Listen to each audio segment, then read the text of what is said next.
come. So this is from the Prayer of the Angel of Diamond, written in around 500 years ago in Tibet. Thank you. By the power of the kindness of all pure beings, by the power of the truth of this path of wisdom, by the power of my wish to help every living being, may I quickly see the face of the smiling lover from heaven. So, O here now stands for others. Okay, so what we're talking about, or other, we're talking about what is the causes. If you don't have a partner, what is the causes to get a partner, right? And that's a very relevant question for people. And basically other, you know, how am I doing with my other half, or if I have a partner, or how am I going to get a partner, and others, plural, all sort of tie in together in that others are the key to getting what you would wish to have in terms of a partner. Okay, whether it's an existing partner that you have and you'd just like to maybe upgrade them a little bit, or you know, you can like pull out your visa and do that thing, or whether you're trying to actually find a partner and have a relationship, or anything in between that, then others, and taking care of others and considering others is really the true cause for those things to happen, whether you're doing the upgrade thing or whether you're trying to find a partner, okay?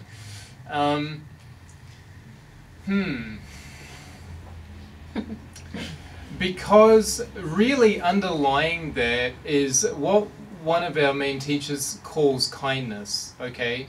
Being kind to other people. And you could really say that that is the thing that underpins everything else.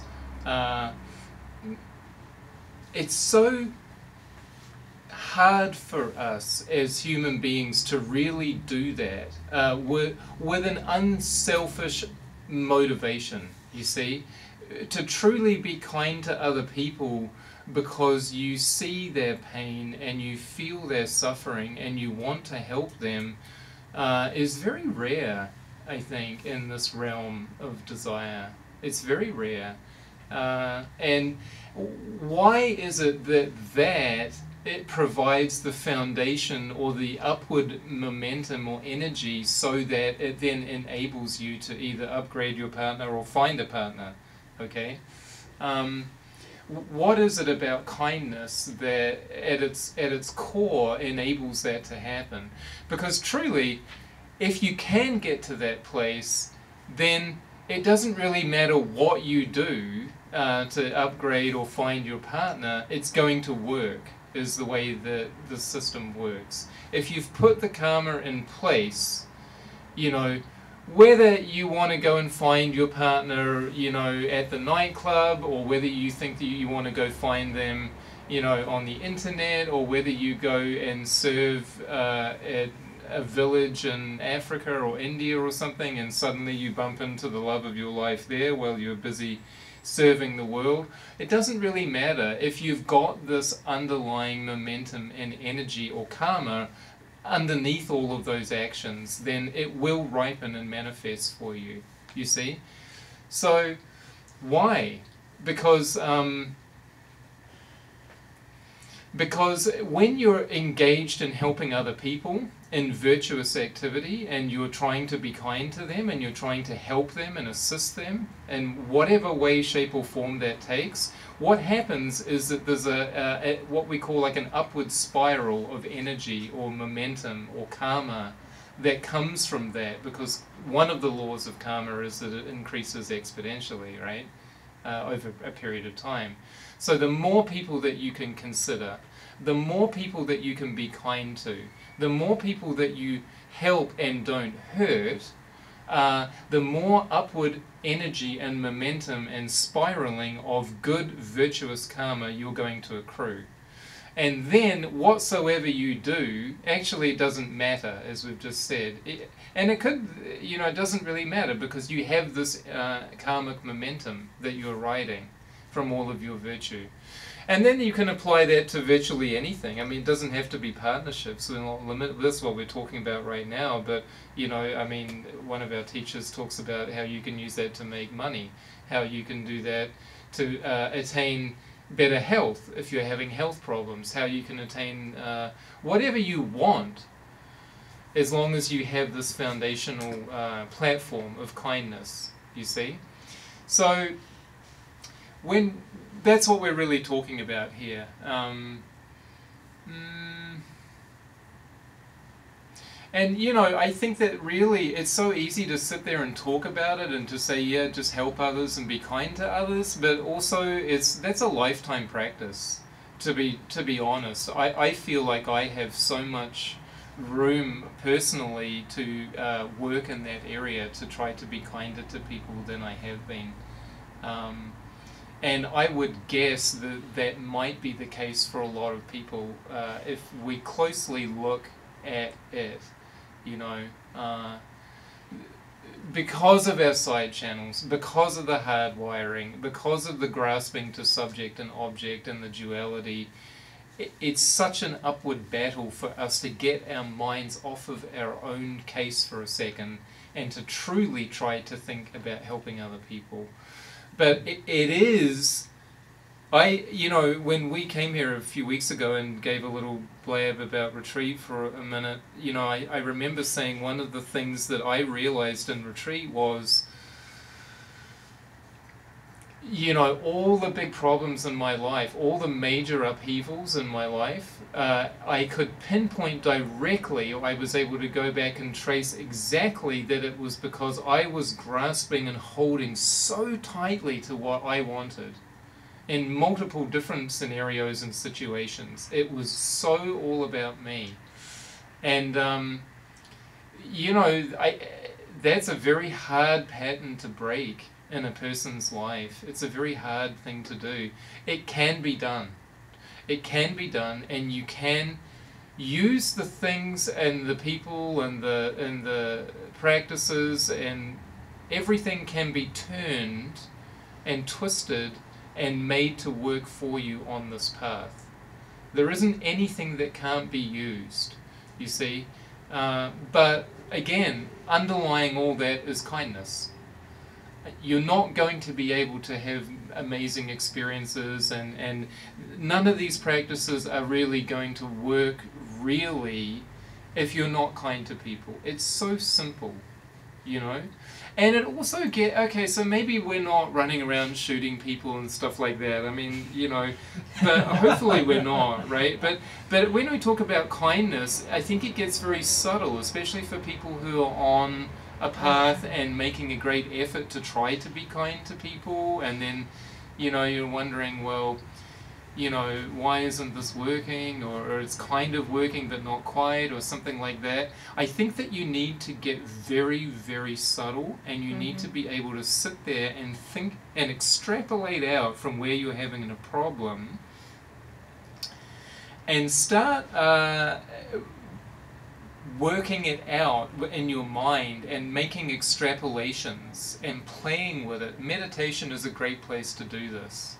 Okay, I'm having a problem with this such and such a thing in my life. And I've been doing this and that to counteract it, but and it's kind of working, but it's not quite the result that I'm after. What do I need to do to tweak it or to fine tune it a little bit? And that is a process, and that is a practice, and truly only you can really say at the end of the day what it is that you need to do. Because why? Because it's coming from your heart and mind, and that right there is your clue. Okay, only you can say, because it's coming from you. So you need to figure it out, and that takes honesty, and it takes courage, and it takes diligence to sit there day in and day out for years, and maybe decades, and maybe a lifetime, to sit there and to look at those things in your heart about who am I and how have I treated other people in the past? How am I doing right now? Where is my mind at compared to my actions and the way that I appear to the world? You know, am I doing one thing but thinking another thing? You see? Am I, what's that expression? Am I walking the talk? Walking the talk? Great, thank you. I remember you. It's nice to see you again. Nice to see you again. So, yeah, am I really walking the talk, or am I just doing like lip service to this stuff? These practices work, and they work as long as you do them. Right? I mean, that's all I can really say. You gotta actually do them. And there's a point in retreat where you figure that out, where you're like, you've sat around for a while and, nothing's happening and nobody's coming by, and you're like, oh yeah, there's that thing called practice. That's right. Maybe I should do some, No, but I mean, it's true. And so anyway, consider others as much as you can, and just try to be kind to people. Help them, don't hurt them.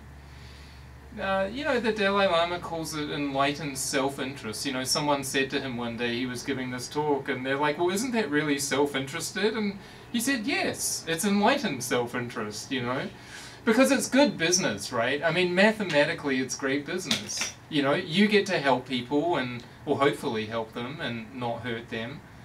And then by that virtue, good things happen for them, and then you get some kind of karma from that, increases, and you both get on an upward spiral, and then it keeps going like that, you see. It's like one of those multi-level marketing things, or something like that, right? And just throw in a few dump trucks along the way, and you're almost there. So, that is others. Mm-hmm. All right. It is. One more. The last letter will fill it all in.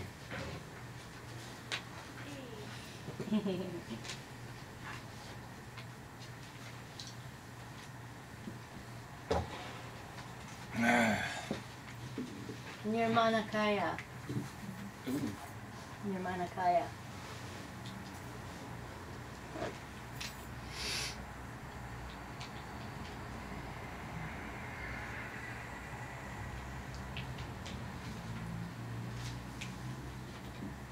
To understand Nagyal indestructibly is to serve others in our Nirmanakaya.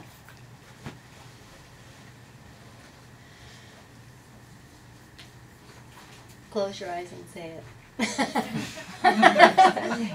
Say it over and over and over and over and over.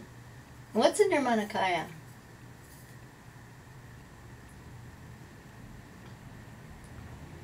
Anyone? Kaya's body.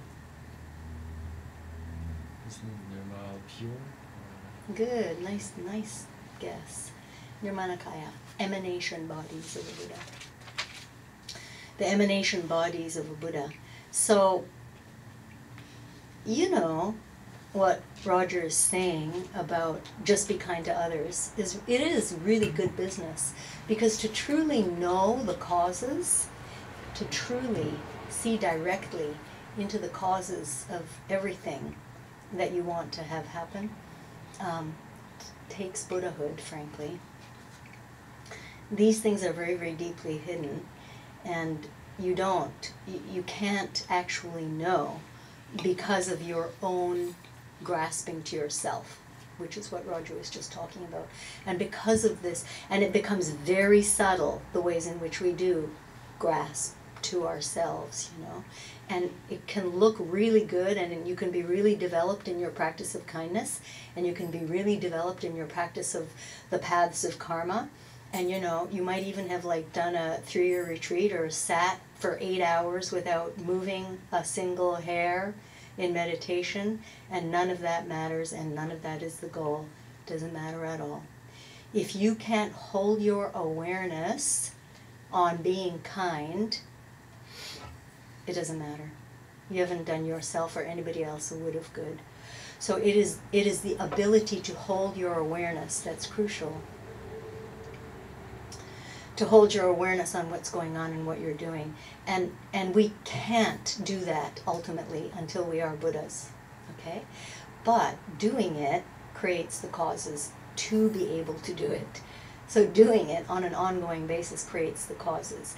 So, that's why our Lama always says, just be kind to others. To try to explain every little cause of every little result you're looking for, doing the 4 paths of karma for this thing and the 3 columns for something else is good. It's good, and it makes your mind think about it, and it increases your awareness level of how you operate in your world. But, at the end of the day, you got to be a Buddha before you actually can figure it out. So then how do you figure it out so you can become a Buddha, right? So he always says, just be kind. And it really is very, very good business just to be kind. Because it's by the power of the kindness of all pure beings. It's by the power of the truth of this path of wisdom.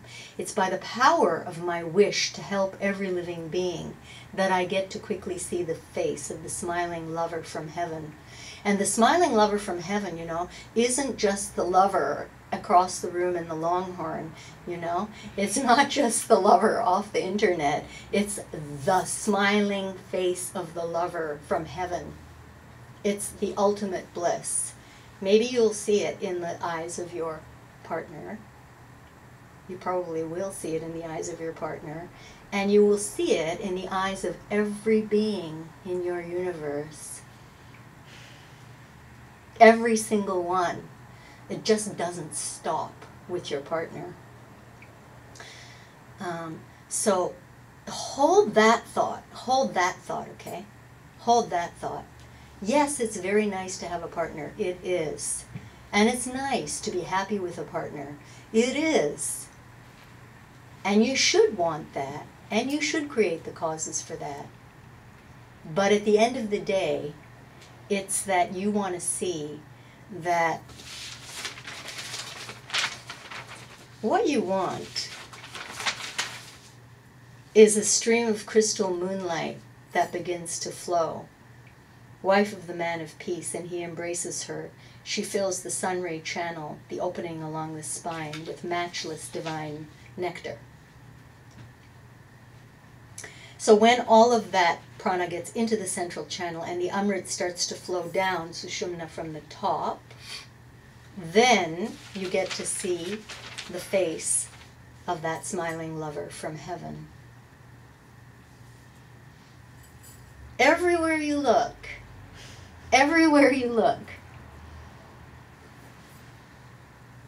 and that's the biggest bang union you could ever imagine. There ain't no bigger bang union than that. There ain't no bigger bang union than that. That's like the ultimate union. So the practice of union, the spiritual partner practice of union, the practice of yoga, right? To unite. It really is to understand Nagyao indestructibly, so you can serve others from your Nimarnakaya, from your emanation body that spontaneously emanates whatever is needed to serve the needs of any being. And maybe that being is your partner trashing you. Maybe that being is your partner dumping you one more time. Maybe that being is, who knows, could be anything. But once you understand this concept of uniting yourself with the real method to get bliss and to keep bliss, then that's how you'll be operating from that Nirmanakaya. There's nothing else to do, right? What do you want to do? Watch Doc Martin? I kind of did, but that's okay. Don't you know what Doc Martin is? You don't know what Doc Martin is? When we came out of retreat, we don't have TV, but when we finished retreat, we discovered this thing called Netflix. We got really excited about it. We had hadn't seen a movie for actually a lot longer than 3 years, because we didn't go to many movies before retreat. And so we found this thing called Netflix, and one of the first things we watched was an episode of Doc Martin, which is just a wonderful show. It's a wonderful show, and it was on at 9. But like, what would you rather be doing, right?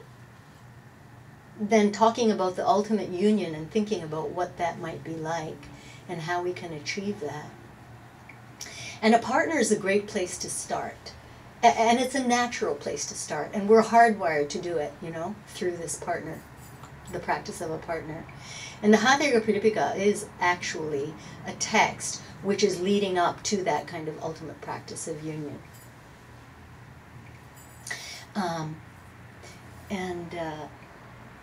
That's really all that we wanted to say, I think, isn't it? Okay. Roger's going to do a little wrap-up. I think it's also, you know, so that's the beautiful, let's not, come on, right? Oh. Hey. That's the ultimate end goal, right? What Lam Revon has just taken you through, and it's exquisite. It's really exquisite, and it is the goal of all of the practices. In the meantime, also, you know, as she also alluded to, you know, people want to have and, you know, do this practice with their partners, right, at the same time. And so, like, this coming together of energy, there's a few things that I think are very useful to consider as you do that with your partner, as you actually physically engage with your partner, and that will help you and protect you, because that's a very high risk time karmically, and as L.Y. alluded to earlier tonight, people tend to grasp very, very hard to me and I when it comes to sexual activity and what is happening with that, especially at that crucial point. So here's a couple of quick pointers about that will help you and protect you if you're engaging in that kind of activity in that kind of a way with your partner, okay? The first one is, actually we've already discussed it, is Nagyal. Keep your Nagyal and extend it into that practice with your partner, okay? Don't lose it. That's an especially good time to hold Nagyal for you and your partner. And then another pointer would be, try to consider other people as hopefully you generate some kind of intense bliss during that time and that practice with them. Try to be giving that away to everybody in the world and wishing that everyone in the whole universe could have that bliss. And finally, turn your mind to the emptiness of that bliss and give that away to everyone too. Put your highest understanding into the fact that this bliss too is empty and it doesn't have any inherent nature of its own, and I'm going to give that understanding away to everyone as well. You see? And those three things will help you and protect you from the normal way that we go about sexual activity, which is this insane grasping to me and mine and hurting other people to get what we want from partners and relationships and sexual gratification and stuff like that. It will really help you karmically, because it's a very high risk time. Because the emotions are very supercharged at that point, especially at that crucial point. And so when an emotion is very heightened, the karma is also very heightened around that emotion, okay? So use those three things. They're simple. Maintain your Nagyal, give away the bliss that you're generating with your partner, and turn your mind to the emptiness of the bliss and give that away to everybody as well. And that will help you greatly. I would also throw in there, make it special and make it fun. Keep it light. Don't be too serious about it, and that will help you keep it very pure. and very clean and very simple, and don't get caught up in some mad like shtick, you know, right? Or but people do, and you know, just make it fun, make it clean, make it special. It's not a normal activity anymore. Remember, like nothing you do is a normal activity, and all of that combined will help you and protect you with that, because it happens in this here realm of desire. It happens, right? And people get together, and so if you hold to that and some of these other things that we're talking about, then hopefully that will help you a little bit. That's all. Did you have something you wanted to say? So, yeah, we like the acronym thing, you know? Is this an acronym? Is that what that's called? We like it. Works, right? Do you guys remember the VAM teaching? Do you remember the VAM teaching? Were you at the VAM teaching? You were at the VAM. What was it again? Variety. Variety. Abiding. Moderation. It was a talk on eating, remember? Them. So, just one more point about what Roger was just saying about giving away the understanding of the emptiness of the bliss. I don't know. I was thinking to myself, what is that anyway? What's the emptiness of the bliss? Well, our teacher used to always say that every single orgasm, the overhead of an orgasm is millions of acts of kindness. That's expensive karma, right? Millions of acts of kindness for you to experience bliss, that kind of bliss. So understanding that is to understand the emptiness of the bliss. Okay? You didn't get the orgasm the way you thought you did. That's not how you got the orgasm. You got the orgasm from millions of acts of kindness. So hold that kind of recollection of emptiness about all bliss in your life, you know, all bliss in your life, you know. And so that's the episode 1. Finding your partner is episode 1. By the way, Lei is not here, right? But I just wanted to acknowledge that she offered these readings tonight. She wouldn't allow us to pay for them, so they were an offering from her. And it's counterclockwise printing that she probably paid them, because I'm not sure. She might own it, but I don't think she does. So, but anyway, you should try to frequent counterclockwise and give her some business. And then the other thing is that as we move into upcoming episodes of the Keeping the Bliss series, right, we're going to talk about some very specific ways to find, keep, and stay happy with a partner.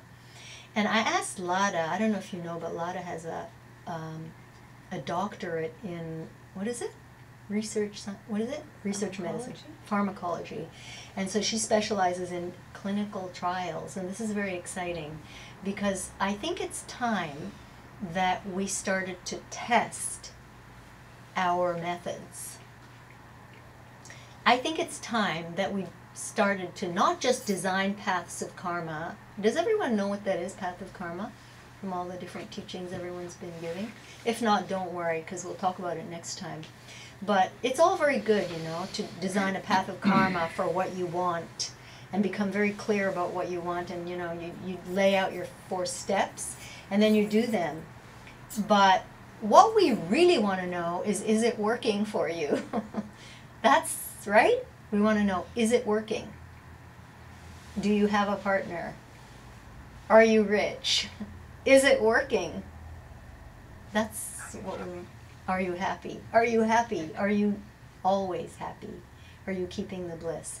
So I asked her to design this thing because she did clinical trials for a living. That's what she did.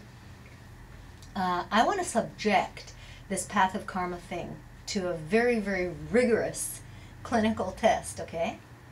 Because why are we going to do it if it doesn't work, right? Right? There's not much point. So we need to do that. We need to test our methods. We need to look at all the different variables within a path of karma situation. Because you can follow a path of karma all you want, but you can be counteracting one path of karma with some other path of negative karma over here. You can be doing a positive path of karma over here and some negative path of karma, and you don't even understand that this one over here is neutralizing the effects of the positive path of karma that you're trying to do with the left hand and the right hand, and they don't know each what the other is doing here, okay? So it gets pretty subtle, right? We already said it gets pretty subtle. Right? So what's an example of that? Say, oh yeah, I understand why. I understand why my partner cheats on me. It's because that's what I did. And so I probably shouldn't do that anymore. That's good. That's right. You shouldn't. So I designed myself a nice path of karma. But okay, but let's say it happens again. And I've been really, really, really dedicated, okay, to this path of karma. What's going on? Oh, so then you have to look in your heart, like Roger was saying. You've got to look extremely deep into your heart. And you have to see, maybe I've been somehow, so I've got, say I'm trying to find a partner, but every time I find one, they dump me for someone else, okay? Let's say that's my pattern. So I'm trying to find a partner, and I'm doing creating all the karma, planting all the seeds for it. But then over here somewhere else, I'm really jealous of someone else and their partner. So I'm, busy planting the seeds, and taking care of old people and all like the shtick that, right? Like the party line, right? For finding my partner over here. But on the other hand is like busy being really jealous about, people who are in a happy partnership or something or other. So those two things create a big fat zero, see, in the report card, actually. Right? Okay, so then it gets very subtle. So she's designed this beautiful thing, this clinical trial thing that we're going to use. And that's next time, okay?